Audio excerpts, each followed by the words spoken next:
Yeah, here we go.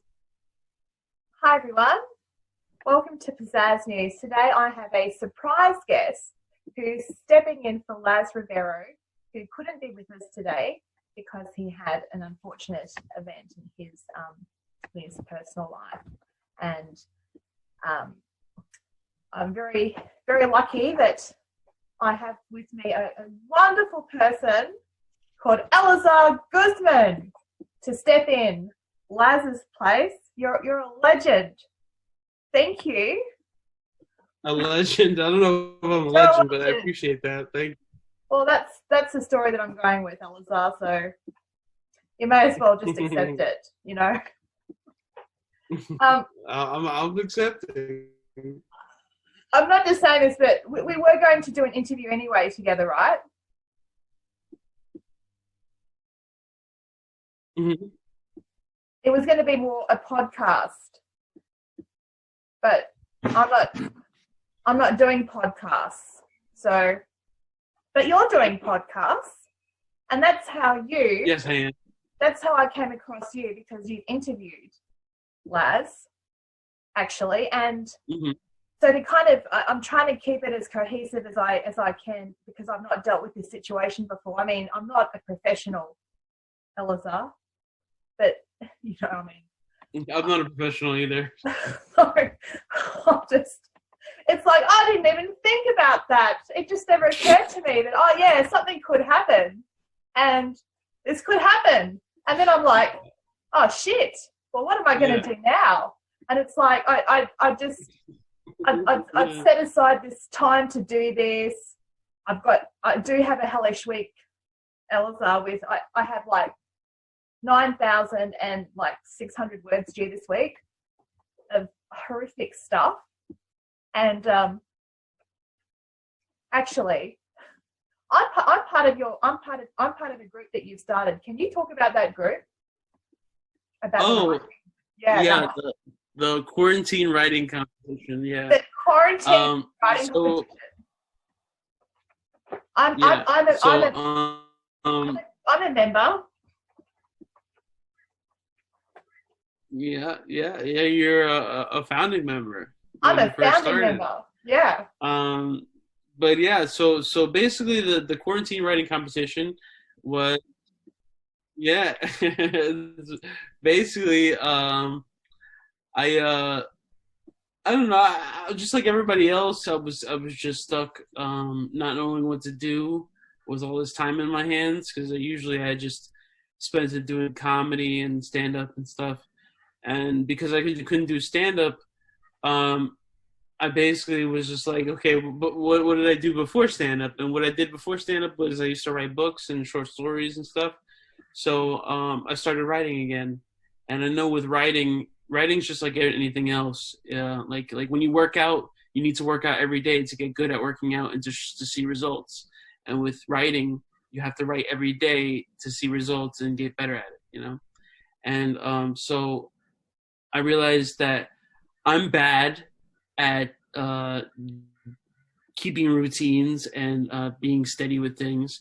So the thing that works with me the most is competition, light competition, and pressure. Like I work better under pressure. And so I started up this competition, and a bunch of people were interested. And apparently a lot of other people felt this way, that they needed something to put pressure on them to put out more words and to be more creative. And basically the way the group works is that we all post every day. We post our word count, and we post our word count with the date. And basically it's just a way to be like, hey, I'm here, I'm still in the group, I'm still writing, still doing my thing. And it's just a good way to support each other, and a good way to keep a habit, Yeah. Yeah. Well, I have to say that it really has been helping me, with, especially, as you know, like I have law assessments, and they're not fun. Eleazar, they're just not fun. I don't enjoy them, and I have them all the time. I've been doing it for years now. This is like the end of it. And I thought, oh, a way to help me get through that, the finish line, is to, is to do something where I'm forced to, because you're actually really strict. You're actually like, okay, it's like a 500, everyone's got to do 500 words, and we're all just like, oh shit, we've got to do 500 words today, Oh, it's not just me, Yeah. We're all pissing ourselves, going, oh shit, got to stop everything. Yeah. And the thing is, Yeah. tell everybody what happens if you don't do the 500 words. It just... Well, so basically what it is you have to do 500 words a day, and if you don't do your 500 words, the second day you have to do 1,000 words, or you get cut mercilessly, like a criminal in the square. You just get beheaded in front of everybody in the group. Yeah, and this is a Facebook group, of course, and it's just a way to make you more accountable. People, especially now that nobody wants to be alone, and people want to be a part of a group, and so you don't want to lose that group, and so that's all it is. It just makes it more special, more important, and it makes you work for that feeling. Yeah, well, the good thing is with what I do, they make us do horrendously big word counts. So with me, it's like, I can easily do that. But it's like sometimes I just get so involved with the writing, and then I just sit there, and when I'm motivated, obviously I have to do it by a certain date. It's like I just sit there and I just do it. You're freezing. I can't. Okay. You've frozen too. It's all right. It'll... I might just right. Hello? I just paused it. I've restarted it because we lost each other. Can you hear me? I can hear you. Can you hear me? Can you hear me? Is anybody out there? Are you listening to me? Can you hear me? You look like you can't hear me. I can't hear anything you're saying. My screen just changed. Hello. Yep.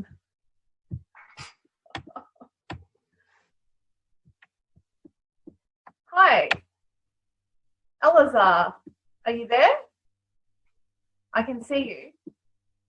Oh, I can't see you. Can you hear me? I can hear you. I can't see you though. This is. Can you hear me? Yep. I just can't. Can you hear me?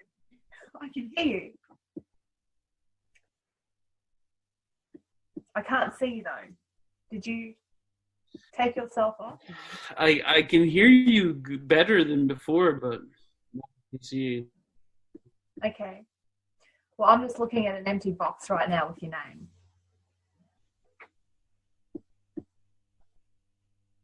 Okay, there you are. Okay. You are too. But you're not moving. I'm not moving? There you go. Oh, here we go. It's all. Okay. This is what a live situation does, doesn't it?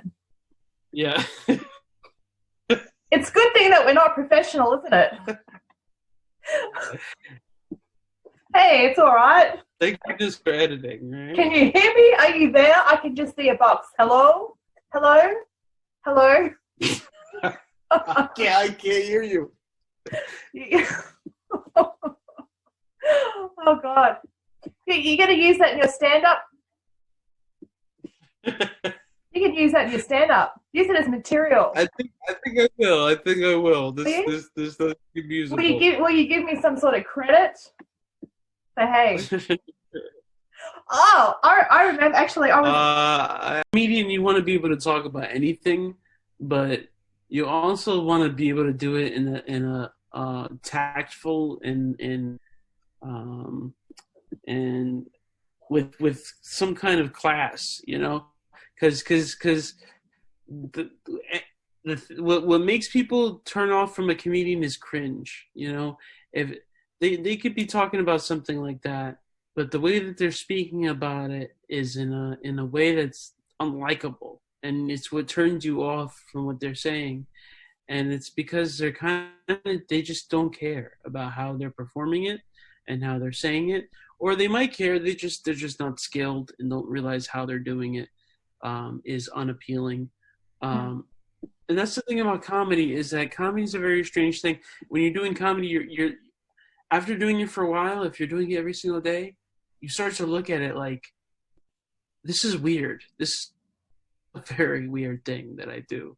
Everybody's crowded around me right now to listen to what I say. They're on the edge of their seats to what I'm saying, and then to make everybody laugh at once. It's not something that happens all the time in life, and comedy kind of like bottles that in that moment. And if you can't feel out that crowd in a way, like, look, maybe talking about my manager, like how my manager's an asshole and blah blah blah. Maybe there is something funny to that, or maybe there isn't. But my job as a comedian is finding what is funny and what's not, and trying my best. And maybe you might see it that night, and to you that you didn't like it. To you that might have been your first comedy show. So now when you watch, now when you think of comedy, you think that it's like that, and that's not true. That was just somebody either who's really bad at it or somebody who's practicing. And that's the thing about comedy, is that you should never have like, okay, this is what comedy's like, or this is what funny is. Comedy and what funny is it's something that's always changing. It's subjective. With society. Everyone has their own idea of what's funny and what's not funny. You know what I mean? Yeah, exactly. Yeah. And it's very personal too. It's personal to who you are. So somebody complaining about their boss or whatever, to you that might not connect with you, but to the person next to you, they might be like, oh yeah, my boss is an asshole too, you know. So you never know. You never know what about comedy. It's such a personal thing. It's such a wild thing. It's not like painting or drawing or even acting, because those things you capture it. Those things there's a canvas, there's a piece of paper, there's a movie. With comedy, there's specials, or you go see it live. That's it. Those are your only options: specials or videos on YouTube, or going to go see it live. It's not something you can hold in your hand, you know. And that's the thing about comedy, is that because it's so flimsy, because it's not as tangible as everything else. It's a lot of people see it as a throwaway thing. A lot of people who do comedy, there's a lot of comedians out there who don't see it like that, and they just see it, oh, I'm just gonna let it out. I'm just gonna fart on stage. I'm just gonna be stupid, and maybe they'll like it. And you know, it's just because they don't see it like that. And that's the thing about comedy. Comedy's another thing, is like anything else, is that it's good at it. So me saying all these things about how the way bad comedians are, I used to be like that. I used to think that way. I used to have a warped vision of what comedy was. I used to say dick jokes just because I thought dick jokes could make people laugh. But then you realize that's low hanging fruit, no pun intended. That was funny. But you see, yeah, again, I do like offensive humour. I do. I'm very eclectic taste in humour. Eleazar, I've got a lot of the comedians. My favourite comedian is an Australian one called Rodney Roode, and he's not doing stuff at the moment, but he's really foul. But I think he's terrific. Judith Lucy, she's a female comedian. She's also out there. I think she's great. Yeah. But I can also appreciate other comedians that are political or a bit more intelligent in what they do. I mean, they're all intelligent, but I guess they deal with themes that are kind of broader and perhaps appeal to a different crowd that doesn't do the big jokes or the vagina jokes. I think I think there's a place for everything, you know, and I know that some venues, just from my interviews that I've done, the written interviews, they've got like rules and parameters about what they want in their venues, and they don't want the offensive stuff because it offends some people. And it is the way it is, but I just think that censorship is something that I think is I believe that it's something that must be kind of tested in a way, rather than, because once you start censoring things, it just gets more and more ridiculous, which I think has been happening to the point where everything's so PC. It's like, how can a comedian exist in an environment where like that? I don't know. Yeah. And I completely agree with you. I think censorship dumbs people down. I think censorship can ruin society and can slow down progression. But I think just like anything in life, censorship is needed, but at a certain level. Just like they say the planet Earth is in the perfect spot where if it was moved one spot to the right, it would heat up or it would burn up. If it moves one spot to the left, it would freeze. Yeah. You want to keep it in that perfect place. I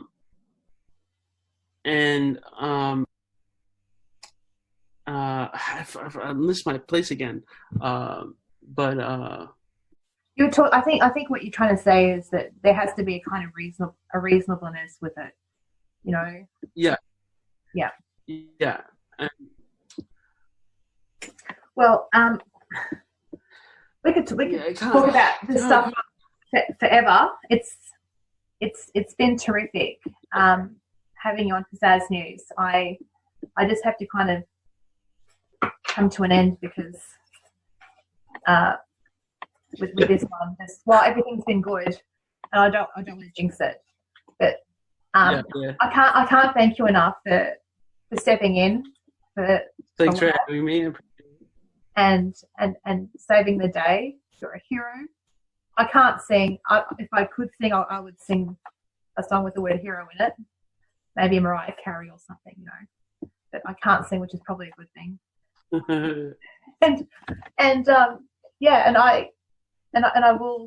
I'll send more of my word stuff when I've got like a 9,600 whatever word thing this week, so that'll make up for the other days that I've missed. More than make up. I could have like but you don't even allow deposit banks for, do you? I do now. I'm not very strict with it now. I kind of just let things happen. Oh, that's good. You know, I don't want to take the experience away from people. I just want to put the fear in them. You do that. You really do that. You know, you're really good at that. It's like, shit, you know, Eliza's serious about this, and then you've got someone there who's even like doing a whole what was it? It was the graphic. That was like a graph setup. And I was like, shit, this is Excel. It was Microsoft Excel. Yeah. He's doing Excel now. That nearly killed me. It's like, I can't get away with any. He's doing the Excel, keeping count who's doing what and are you doing. It's like, wow. Yeah. Oh, I love it though. I think, you know, you're terrific, and I'm so glad that, you know, we got to do this. Yeah. Thank you for having me. I appreciate it. I appreciate you so much. I really do. You're the best. I mean that. Okay. And I always like talking to you. Oh, thank you. I feel the same way about you. All my interactions with you right from day dot have been really extremely positive, and you're so helpful and kind, and you know, it's really lovely and endearing, and I thank you for just being a cool person, a really awesome guy. Thank you. Thank you. Say bye. Bye. Have a good one. Thank you for having me again. Have a good sleep. You too. Bye. Good night.